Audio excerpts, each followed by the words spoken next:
Welcome to a Leading Conversations Classic Podcast. We've searched through our early episodes to find some of the best just for you. If you've been with us from the beginning, you may have heard some of these. If you haven't, enjoy this classic episode.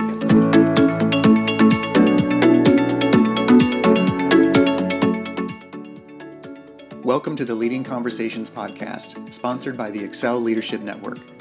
On each episode, JD Pairing will have conversations with church planting pastors and leaders from around the country. You can learn more about how to connect with Excel at the end of this podcast. Let's join JD now and listen in on this leading conversation. Welcome to another Leading Conversations podcast. Today we have the renowned, world-famous Jack Hamilton with us, and I believe Jack is the Hamilton musical. Is that about you? Is that no, right? No, it's not. I kind of wish it was because it's pretty popular. Is that Uncle Alex then? Yeah, Alexander. I don't even know if he had any kids, so I don't know if I'm related. Well, one thing I know about you, Jack, is pretty much everybody knows you. You know everybody. Maybe there's a few people on this podcast who don't know you. They'll know you by the end. So thanks for being with us today. Okay. It'll be fun, JD. Whatever I can do to help the guys that were out there doing the work of ministry. And, you know, I assume most of the folks that might log in are church planters. And of all the guys in the world that need some encouragement and hope, it's those men and women that are out there kind of beating the bushes for the kingdom of God. That is true. But we do have a lot of Hamilton the musical fans who I know will be tuning in. Okay. But let's start at the beginning. How did you come to faith in Jesus? How did that happen? Yeah, my dad died, JD, when I was 12. He left my mom when I was about 10. Had a girlfriend who was very unfaithful to my mom. But he died when I was 12. So my mom raised my sister and I, because I had other brothers and sisters. I'm the baby of 5. They all moved away. About 18 or 19, I moved out of the house, moved in with a bunch of losers like myself. I got involved in a lot of things. Remember, this was late 60s, early 70s, right in there. A lot of drug stuff, LSD, smoking weed, 39 days in a row, I think. But I started dating different girls, and this one girl was different, uniquely different. And she happened to be a Christian. And she told her youth pastor not to go out with me. And so she dumped me like a lead balloon. And she went off to Azusa Pacific University. But I met with that youth pastor for 1 year, read through some stuff from C.S. Lewis, John Stott from England, read through the New Testament. But sometimes I'd take a half a roll of White's and read through the book of Romans before I would go talk with him, because I could read a lot faster. But about a year after I accepted Christ in his office, when I was, I think, 20, and turned my life radically around, moved out of the 3 of us were living together doing sinful things, and moved back home. My new stepfather, let me live at home. But believe it or not, I started dating that girl again that dumped me, and she is now my wife. And I love her. And, people say, how long have you been married? We've been married 52 years in a row, baby. I always say that because that's kind of fun. But she, we started dating again after, I became a Christian and just turned my life around. So it was a pretty crazy story. And I thank God that she didn't believe in missionary dating. She dumped me, which was good advice from her youth pastor. I really believe that. But it also forced me to really investigate who Christ was, because I knew nothing. I really didn't. I didn't know a dang thing about the Lord. And it was just interesting. You saw that movie, Chuck Smith's, what was the name of that one just came out? Jesus Revolution. Yeah, that was kind of true for me. I mean, I wasn't part of Calvary Chapel, but I started with that youth pastor. He was at a Baptist church, and I would go to that church because I worked on Sundays. And so I would go back in the old days. They used to have Sunday night services. Yeah. I would go Sunday night, kind of a long-haired hippie kid, and went to this church. It seemed like everybody there wore suits. They were all rich. They all drove Cadillacs. And I always sat by myself because I was very I don't want to say unwelcome, but, not part of their culture. The only people that were kind of nice to me were Linda's mom and dad, because they knew who I was and they were kind. But I think it's always affected me, JD, when it comes to the church about welcoming people. So I'm very much an includer. I want to reach out to people that don't look like you, that don't seem like you. I'll go into a room sometimes and there'll be people there and I'll see someone maybe standing off in the corner. I'm just naturally drawn to that person because I want them to feel included. And I think that's been true for our church at High Desert, when I went there. You're great at that inclusion. Maybe that's why you know everybody. Well, maybe, I don't know, just the way God made me. And part of it, I think, is just your history, JD. I remember feeling like I didn't belong. I remember feeling like, what am I doing here? But I really, honestly, was a seeker. I really was somebody that wanted to know who Jesus Christ is and was. And so I took that upon myself, to read a lot. And in a sense, when you think about it, I was kind of a hard convert. It took a year. It wasn't something that happened overnight. Let me just ask you, how did you re-up on the dating? How did that conversation go? Well, once, yeah. With Christian now, what are you doing Friday night? Is that the Yeah. Well, I prayed. I remember praying in his office and honestly just driving away from that. Usually we'd meet on Thursday afternoons for an hour or two. And driving, I remember I just felt like this burden of my whole life was lifted from my soul. And he actually told Linda that I accepted Christ because he knew that, as you get to know me, you could understand why she really liked me. Just kidding. But he actually told her that I had prayed to receive Christ, when she was off at college. And so that kind of opened the door again. I don't remember if I asked her out again or what, but I know she knew that I had prayed to receive Christ. Okay, so we're going to call that she pursued you for your stunning good looks. Yes, exactly right. That's why we've got you blacked out today. Yeah. What caused you to go into ministry? It's kind of interesting. I finished college, graduated 4 years and went a fifth year to get a teaching credential. In California, you have to go 5 years to get a credential.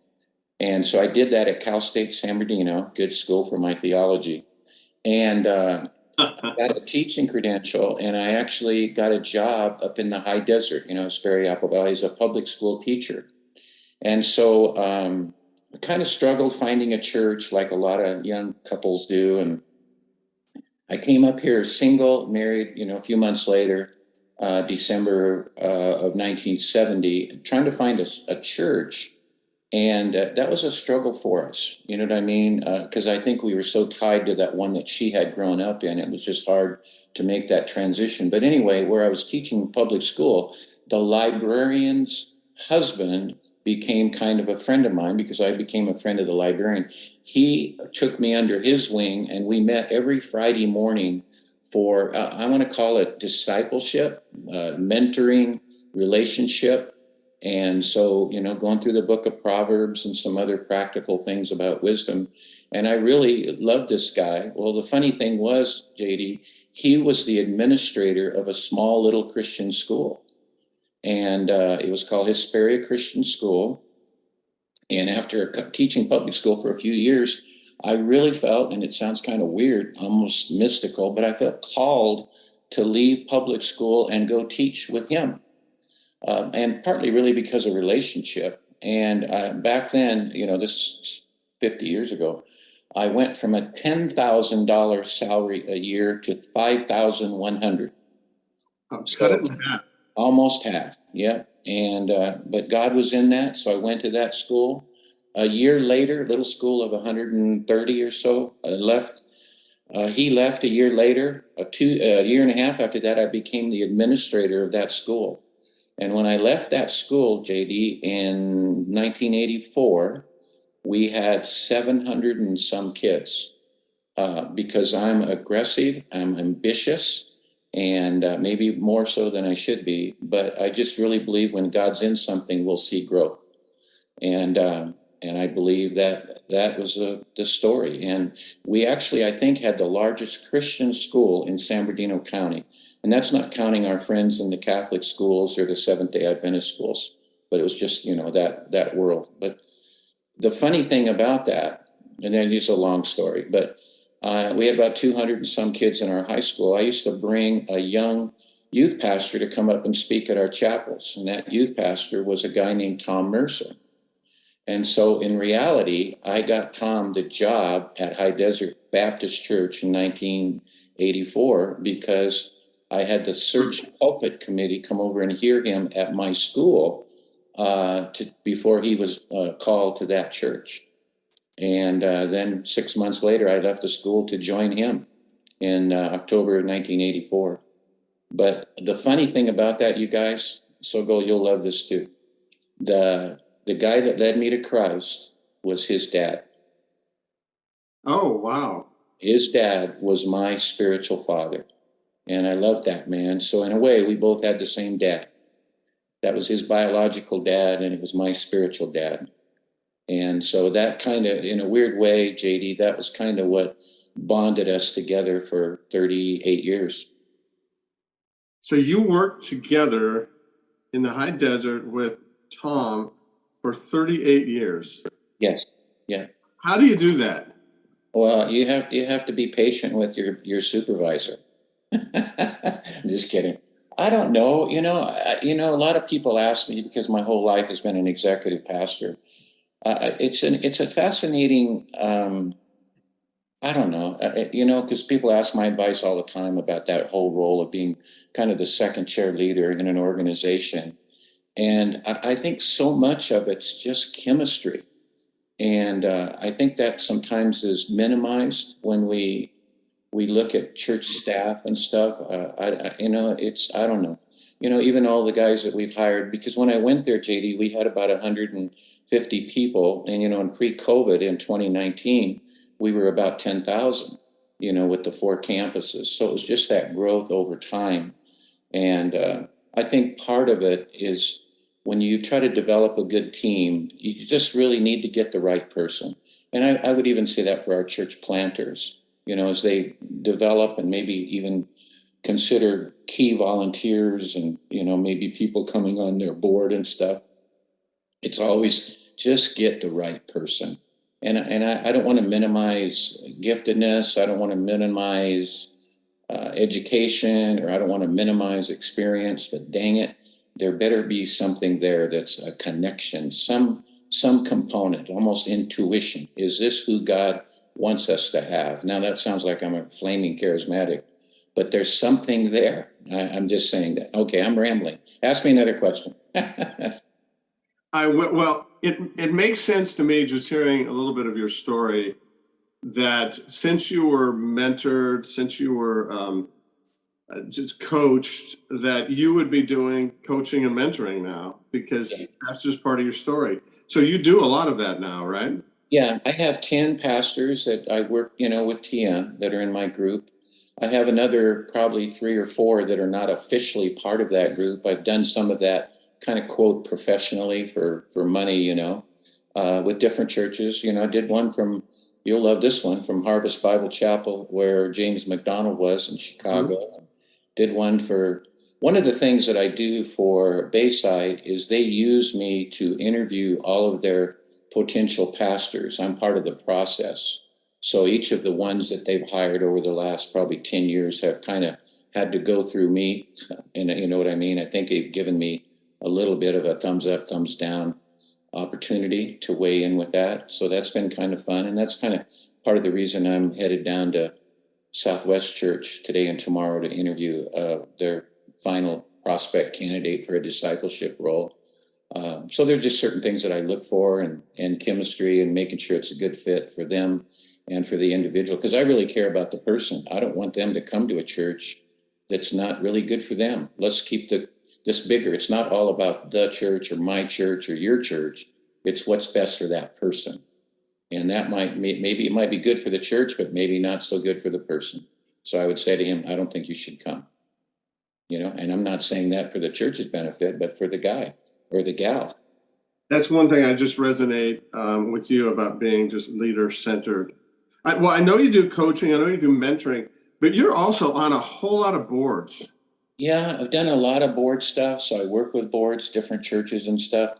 Right now, I am the chairman of a new nonprofit called Kingdom One. I don't know if you've used them at all, JD, but that vision came about 3 years ago where our ex business administrator at High Desert Church, Stephen Bush, started a new ministry. And my dream, honestly, was to be able to come alongside of smaller and middle-sized churches to supplement their need. And so our focus really was on HR, finance. We've done some other things, but so many, especially in California, with all the labor, I'm going to use a bad word here, crappy laws.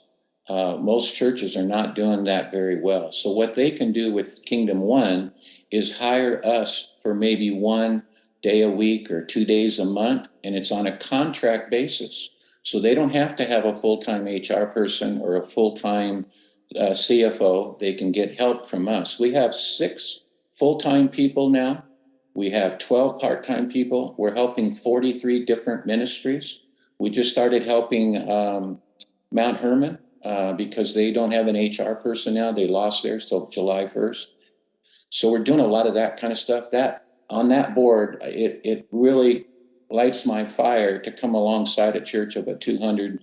Maybe they got a pastor, a youth guy, and a music person or something, but they don't know what the heck they're doing when it comes to HR stuff, finance, and helping them that way makes me feel really good. So I'm on that board. I'm at Skyline. You know Jeremy. The attorney allows me to be on that board, but I can't vote because Jeremy's kind of like my son. He was on our team for 7 or 8 years, doing something we call Seven. It's kind of a church within a church. And then I just started in January. I went back. This is Welcome Back Cotter. You're old enough to know this, JD. Welcome Back Cotter. I went back to Hesperia Christian School. They are now allowing 2 non-church members to be on their school board. So I'm now back at the school that I left in 1984 as a board member. And so that's amazing. Well, you must like the board stuff. You must. Well, I have 2 grandkids there too, and that's important to me to see them grow in the Lord and have a little bit of involvement that way with them. So that's been kind of fun. Well, I want to ask, usually we ask, give us a leadership tip, but you've been around a lot. Give us a few. What are your top things off the Jack Hamilton, just your brain there? What are some leadership tips that you have for folks? I don't know. Maybe I'm an idiot. I don't even know. I've probably read, honestly, JD, if you went to my house here and looked at my bookshelf, I probably have 50 books on leadership. And I think it's just a combination of all those things that have kind of weighed into my life to help me be what I think God wants me to be. But I think for the guys and gals that are leading out there, it's really developing a good team. That to me is so important. And, when I coach and work with these other pastors, about 90% of their problems are either with their boards or with their staff members. And so, man, you got to do a better job of being a gatekeeper when it comes to your board. Whenever that church plant decides to have a what do you want to call it, administrative board or a board of elders, man, guard the gate. You can't just let anybody on there because people get on there and they're just pain in the butt. You know what I mean? And I think they all turn into Ron Burgundy. That's what. I just think, what the heck, and it drives me nuts. One of the guys that's in my mentor group is a pastor out at Flipside down in Rancho Cucamonga, Kevin. But I just was down there a few months ago meeting with their prospective board members to be elders. And I really like that because he actually has a plan where they meet with these guys for a year before they even decide if they're even going to be on the board or even eligible to be on the board. And sometimes those guys get their feelings hurt, but so what? I'd rather have that than have the wrong person. And I would think the same thing too. Another thing would be on the gatekeeper component on developing a good team. This is John Maxwell. Every problem can be solved how, JD? Leadership. Yes, every problem can be solved with leadership and the right person. You give me the right person and we can solve that problem, whatever it is.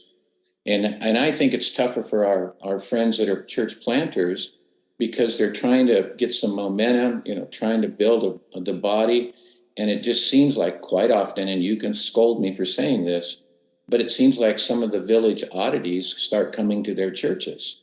Some of the most unusual characters. And I just think, man, you got to guard against. I mean, we want those people. God loves them. We care about them. We want them in our body, but we don't want them in leadership, in my opinion. So it's really interesting. You're an includer, but you're not an includer in letting everybody on the board. No. And that's what happens. Hey, let me ask you this. You talked about gatekeeping, talked about making sure you're very careful. How do you get Ron Burgundy off your board? How do you get the wrong person who, they're on the board? How do you get them off?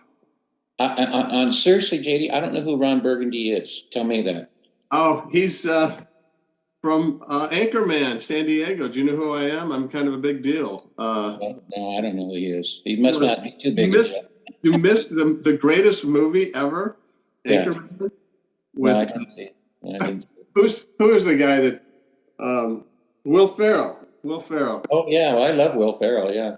So you got to get that movie. Well, a couple things that I would say, and you know this because you're an experienced churchman. But some churches even have lifelong elder members, board members. I hate that, and I won't name one, but I'll name a very famous camp in Central California that has lifelong board members, and that stinks because they become too much into ownership. And the ministry belongs to them, and the leadership of the ministry belongs to them, not their new CEO, president, pastor, whatever. So I really am a strong proponent of term limits. Doesn't mean a guy can't come back on, but or gal if they have ladies on their board. But the thing is, I don't like it when they're on there for eternity because there becomes too much ownership in the ministry, and it's bad. Even my advice to some of the church planners, and I know nothing about church planners, please forgive me, but when they have asked me questions, I said, be slow. You don't create a board, wait a year or two, maybe call it something else, call it a board of advisors or a consulting group. You know what I mean? Get the input from the body, from the people in the church, but don't call them elders and don't give them a position where there's a vote. How's that? How's that sound rebellious, doesn't it? Well, that's what we teach our church planters is keep changing the name of that. Good. We called ours grand opening team. We did transitional advisory group, tag team. We did vision alignment team. Now we have an ABC team, advice breaks, crisis. We got that from Larry Osborne. We don't use the E word. Elder, it just kind of goes to people's heads. Yeah, stay away from that. I helped. I don't want to say I was a board member for a church called Fellowship Monrovia. There was three of us: Mark Little from Bishop Ulmer's church, me, and Brent Eldridge from Arbor Road, and a new pastor named Albert Tate. So us four started Fellowship Monrovia, and that was a big debate because I honestly, to this day, I felt like we functioned more as a board of directors than we did like elders. And so even for Brett, I don't want to, he kept going, are we elders or not? But what I liked is having some churchmen like that, JD, some guys that are experienced in the church world. And then slowly we added church members. So if we had a couple, if I'm coaching a church planter, I'd say, hey, maybe get a guy or two that you respect that's got some wisdom and some experience. He's on your advisory board. And then you maybe, as a year goes on, add a couple people that are godly from the body. And then we slowly kick off the guys that are not part of the church. But I like that. I don't know if you do that, but that's the way I would see that. The external board idea that you're bringing up, it's really been interesting because over the last 10 years, I have probably heard 20 different brilliant people like you kind of try to sneak that in. It's becoming more and more of a trend. The smartest people are going in that direction. The Jack Hamiltons of the world are. So I really appreciate that advice. Let me ask you, hey, one more leadership tip. You talked about the team thing. You talked about guarding the gate. One other Jack Hamilton tidbit for us. I don't know. I think you keep people with how you win them. And let me try to give, I'm an oikos guy, and you know that, JD. But I believe that, Tom Mercer, he over-exaggerates his numbers. But I would say 85-90% of people that we know come to Christ through a relationship. Like maybe back in the old days, someone would go to the Billy Graham concert or a Chuck Smith thing, or what's the guy at Riverside Harvest? Greg Laurie. And they, you say to the guy, hey, when did you become a Christian? How did you become a Christian? They say, well, I went to one of these, quote, back in the old days, they used the word crusade. That's not popular now. But they would say they went to the crusade and Greg Laurie led me to Christ. I don't think so. I think the guy that took you every night of that week, that was your friend, your relationship, your coworker, your buddy, your neighbor, your relative, he's the one that led you to Christ. You might not have prayed with him, but it was that guy. And so we have to get our people to think about the calling on their life for their mission. Their mission is to reach their relational world. Their mission is to reach that 8 to 15 people that God has supernaturally and strategically put into their lives. We got to get our people to open their eyes up, JD, to those around them. They're going to hell apart from Christ. And I just think sometimes, and that's what happens over the course of time in a church, over years, pretty soon everybody in that church doesn't have any non-church, non-Christian friends. And then we see it in this death cycle. It's on the other side of the hill going down the other way because they've lost sight of their mission. And God's called us here to reach people. Matthew 28, make disciples. You want me to preach that longer? No. That's great. And Tom Mercer will be proud that you got the oikos in the podcast. Oh yeah, he will. He pays me. He pays me for that. Now he owes you lunch rather than you owing him lunch. Yeah. Well, hey, Jack, I just want to say I've just really appreciated you, your friendship, your incredible wisdom.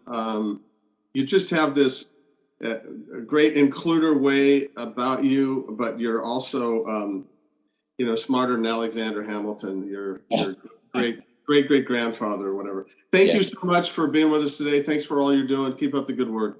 Well, thank you, JD. Thank you for what Excel does. And again, God's put it on your heart, and these men and women that serve in Excel. And I know they're struggling. I know they need encouragement. And I would say this to you, brother, the best thing that you can do for those people is help them stay encouraged.